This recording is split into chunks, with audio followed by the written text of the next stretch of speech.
హరీష్ శంకర్ నీకు ఒక దండమయ్యా. ముందుగా అందరికీ ఉగాది శుభాకాంక్షలు. ఇంకా ఉస్తాద్ భగత్ సింగ్ విషయానికి వస్తే నేను ఈ సినిమా మీద జీరో ఎక్స్పెక్టేషన్స్తోనే ఉన్నా. అలాగే థియేటర్కి వెళ్ళా.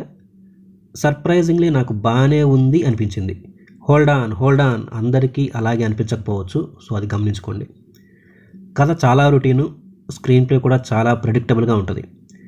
ఫస్ట్ హాఫ్ సెకండ్ హాఫ్ అని కాకుండా అక్కడక్కడ ల్యాగ్ అనిపిస్తుంది, బోర్ అని కూడా అనిపిస్తుంది. కానీ హరీష్ శంకర్ గారి లాస్ట్ మూవీ మిస్టర్ బచ్చన్తో పోల్చుకుంటే చాలా అంటే చాలా బెటర్. కొన్ని మంచి సీన్స్ రాసుకున్నారు. ముఖ్యంగా ఫ్యాన్స్కి అయితే చాలా బాగా నచ్చుతుంది, చాలా ఎంజాయ్ చేస్తారు fans. Thank God cringe scenes అయితే లేవు సినిమాలో, సో దానికి మనం మెచ్చుకోవాల్సిందే.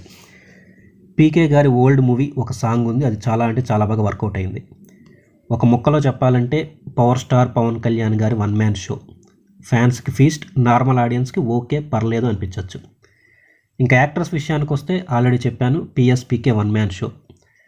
చాలా సినిమాల తర్వాత జోవియల్గా కనిపించారు, డ్యాన్స్ వేశారు. ఆయన లుక్స్ కూడా సూపర్. రాశి కన్నా అసలు ఎందుకున్నారో ఆవిడకే తెలియకపోవచ్చు.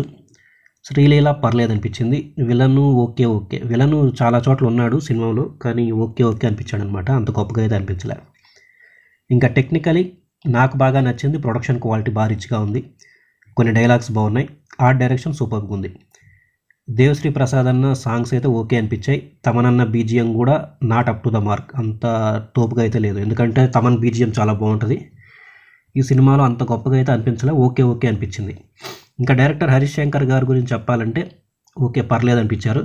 గబ్బర్ సింగ్ రేంజ్లో అయితే తీయలేకపోయారు. At the same time mister బచ్చన్లా అయితే పెంట అయితే చేయలేదు. సో దానికి మనం కొంతవరకు రిలాక్స్ అవ్వచ్చు. సో ఓవరాల్గా ఇట్స్ ఎ డీసెంట్ మూవీ. ఫ్యాన్స్కి అయితే చాలా బాగా నచ్చచ్చు. ఇంకా కామన్ ఆడియన్స్కి అయితే ఓకే పర్లేదు, మనం అనుకున్నంత క్రింజు అయితే లేదు అనుకుని థియేటర్ నుంచి బయటకు వస్తారు. సో ఇది cinema review. So tickets book చేసుకోండి, పండగ చేసేయండి.